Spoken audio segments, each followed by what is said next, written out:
ছোট্ট সোনামণিরা, আজ আমরা ব্যঞ্জন বর্ণের ছড়া শিখব। সুহানার পাঠশালায় সবাইকে স্বাগতম। চলো শুরু করি। ক খ গ ঘ ওয়া, শিখি সবাই একসঙ্গে। চ ছ বুড়কির জ ঝ ইয়া, জ্ঞান বাড়ে দিনে দিনে।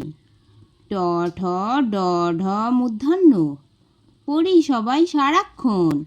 ত থ দ ধ দন্তান্ন, নতুন দিনে নতুন মন। প ফ ব ভ ম, মন দিয়ে পড়ি আমরা। অন্তুজ র ল তালবস্য মূর্ধন্য ষ দন্তস্য হ, সব বর্ণই শিখি আহা। ডয় শূন্যরা ঢয় শূন্যরা অন্তুস্ত খন্দের ত, শিখি সবাই আনন্দে। অনুস্বার বিসর্গ চন্দ্রবিন্দু, বাংলা শেখা কত সুন্দর। সবাই ভালো থেকো।